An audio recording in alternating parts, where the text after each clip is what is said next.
So, in analyzing Benjamin Banneker's speech to Thomas Jefferson, and we look at the soapstone of the rhetorical triangle, so our speaker is obviously Benjamin Banneker, and it's important to note that he's, as listed up here, a son of former slaves. He was a farmer, astronomer, mathematician, surveyor, and author. So that kind of gives us the context for this because it shows us his position and his beliefs. As the son of a former slave, he's going to know firsthand what the brutality of slavery was like at the time period, and as a author, mathematician, surveyor, he's going to obviously be a well-educated man. So he's arguing from a first-hand experience about slavery, but from an educated perspective, which is unique at the time, as slaves in the late 17 and mid up to mid 1800s were not really allowed to read and write and receive an education for fear of revolts. So this perspective, which is coming from Banneker, presented in this speech, is unique as it's firsthand and it's educated. Another important piece of context is the nation has just founded. We're in the year 1791.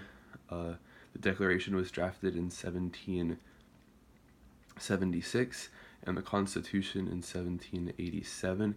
So the nation is just building at the roots. So Banneker is obviously trying to make an influential argument about slavery early in the nation's history so that it can have more impact on the outcome of slavery in the nation as it's starting from the beginning. It's much easier to change something from its origins than it is to change it on later in life.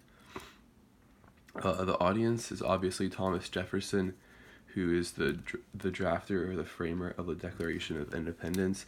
And this is important to note because the Declaration of Independence lists all men as equal.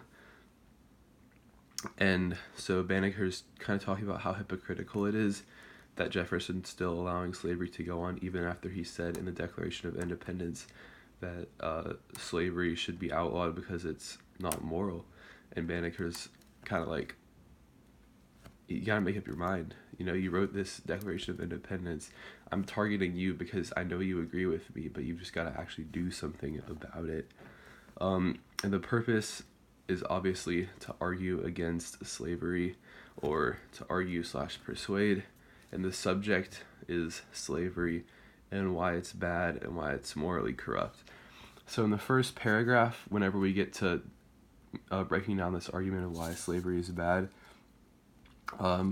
first we see a lot of repetition of this word sir, which shows that Banneker is trying to maintain some sort of a formal tone throughout this. He's trying to appeal to the respect of Thomas Jefferson, appeal to his higher position in this country's history.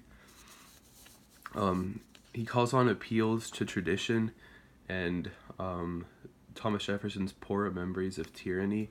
In the first paragraph, suffer me to recall to your mind the time that in which the arms and tyranny of the British crown were exerted with every powerful effort in order to reduce you to a state of servitude. So he's comparing right here the tyranny of Great Britain to the tyranny of slavery because they're forcing each other into servitude. And this also shows the emotional language he has with words. This is laced throughout the text with words like tyranny, reduced into a state of servitude. And in later in that paragraph, we get the beginning of his third main prong after the repetition of the word sir, so maintaining that formal tone.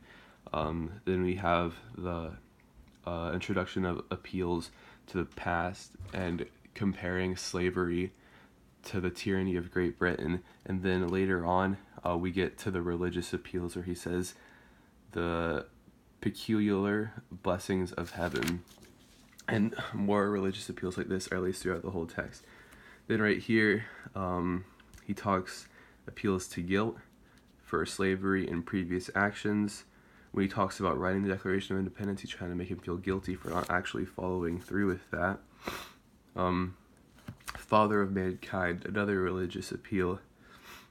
And this paragraph is laced with emotion, detaining by fraud and violence brethren under groaning captivity and cruel oppression. And so those emotions are trying to invoke feelings of pity for slaves and guilt for not stopping this earlier. And then he ends with a religious appeal and religious religious and traditional appeal. And he starts with an imperialism. Thus shall your hearts be, kind of your benevolence towards them. Thus shall you. So he's kind of ending with parallelism, showing that this is what you're going to do, and this is what you're going to do next, because it's of equal importance. Enlarge your hearts with kindness towards the slaves, and then you will not need my help or the help of others, because this is what's going to happen, and this equally important thing is going to happen afterwards. Kind of a cause and effect relationship. And so that's how Banneker effectively argues against slavery.